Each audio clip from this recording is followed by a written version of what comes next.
Hi guys, welcome to our channel. ఇక 10వ వారంలో అయితే బిగ్ బాస్ సంచలన నిర్ణయం తీసుకున్నాడనేది చెప్పాలి. ఇక ఇందులో భాగంగానే ఈ వారం డబుల్ ఎలిమినేషన్ అంటూ ప్రకటించాడు. ఇక డబుల్ ఎలిమినేషన్లో అయితే మాత్రం డబల్ ట్విస్ట్ ఇచ్చాడనే చెప్పాలి.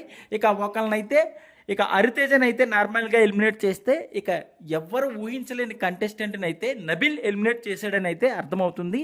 ఎందుకంటే నిన్న ఎవిక్షన్ ప్రీపాస్ టాస్క్ జరిగిన సంగతి తెలిసిందే. ఎవిక్షన్ ప్రీపాస్ నబీల్ గెలుచుకున్న సంగతి తెలిసిందే. అయితే ఇదందరూ కూడా ఎవరైనా నామినేషన్లో ఉంటే వాళ్ళని సేవ్ చేయడానికి ఉపయోగించుకుందాము అని అనుకున్నారు. అందుకే ఇందులో భాగంగానే నిఖిల్ కూడా నాకు అవసరం లేదు ఎవిక్షన్ పాస్ అన్నాడు. కానీ ఇక్కడ బిగ్ బాస్ బిగ్ ట్విస్ట్ ఇస్తూ ఆ ఎవిక్షన్ పాస్ ఎవరికైతే వచ్చిందో వాళ్ళు ఈ వారం ఒకరిని ఎలిమినేట్ చేయాలని అయితే బిగ్ ట్విస్ట్ ఇచ్చాడు హౌస్మేట్స్కి. అయితే ఇందులో భాగంగానే నబీల్ చాలాసేపు ఆలోచించి యస్మిన్ అయితే ఎలిమినేట్ చేసినట్టయితే అర్థమవుతుంది. నిజంగా ఈ యస్మిన్ ఎలిమినేట్ చేయడం అయితే మాత్రం నబిల్ తీసుకున్న రాంగ్ డిసిషన్ అని అయితే ఇప్పటికే పలు ప్రేక్షకులతో పాటు ఆడియన్స్ కూడా కామెంట్ చేస్తున్నారు. ఎందుకంటే ఈ డిసిషన్ అనేది నబిల్ తీసుకొని ఉండకూడదు. ఇక హౌస్లో చాలామంది యస్మి కంటే కూడా చాలామంది వీక్ కంటెస్టెంట్స్ ఉన్నారు. వాళ్ళలో నుంచి ఎవరొక్కరిని ఎలిమినేట్ చేస్తే బాగుండేది కదా, టాప్ 5 కంటెస్టెంట్ని ఎందుకు ఎలిమినేట్ చేశాడు అనేది అయితే అందరూ తలలు పీక్కుంటున్నారు. నిజంగా ఇది అన్ఫేర్ ఎలిమినేషన్, యస్మిని ఎలిమినేట్ చేయడం అనేది. కాకపోతే ఇక్కడ మరో ట్విస్ట్ ఉంది. యస్మిని ఎలిమినేట్ చేసినట్టే చేసి 100కి 100% కూడా సీక్రెట్ రూమ్లో పెడతారు. లేదంటే యస్మి బయటకు వచ్చిందంటే ఏ సీజన్లో కూడా ఇలా జరగలేదు. ఒక హౌస్మేట్స్ని ఇంకో హౌస్మేట్ ఎలిమినేట్ చేయడం జరగలేదు. కాబట్టి 100కి 100% సీక్రెట్ రూమ్లో పెడతారు. అందరూ డబుల్ ఎలిమినేషన్ అంటున్నారు.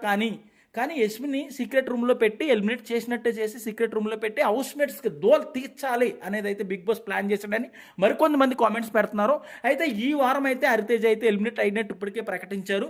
కానీ యస్మిని ఎలిమినేట్ చేసి సీక్రెట్ రూమ్లో పెడతారా, లేకపోతే నిజంగానే డబుల్ ఎలిమినేషన్లో భాగంగా బయటకు పంపించేస్తారా అనేది చూడాలి. ఒకవేళ నబిల్ తీసుకున్న నిర్ణయం ప్రకారం యస్మిని మాత్రం బయటకు పంపిస్తే మాత్రం ఇది ఖచ్చితంగా అన్ఫేర్ ఎలిమినేషన్ అయితే ఫ్యాన్స్ అయితే బిగ్ బాస్ కూడా బైకాట్ చేసే అవకాశం ఉంది.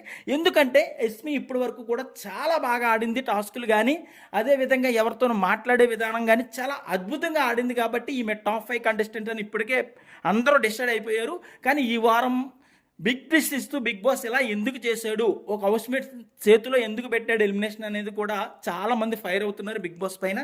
మరి చూడాలి ఈ ట్విస్ట్లన్నిటికీ అనుగుణంగా ఆమెను సీక్రెట్ రూమ్లో పెడతారా, నిజంగానే బయటకు పంపిస్తారా అనేది అయితే మనం ఈరోజు ఎపిసోడ్ చూస్తే కానీ మనకు అర్థం కాదు. సో నిజంగా ఇది అన్ఫెయిర్ ఎలిమినేషన్ అనుకుంటున్నారా లేకపోతే ఫెయిర్ ఎలిమినేషన్ అనుకుంటున్నారా అనేది అయితే ఒక కామెంట్ పెట్టండి. మరిన్ని లేటెస్ట్ అప్డేట్స్ కోసం చూస్తూనే ఉండండి మన ఛానల్.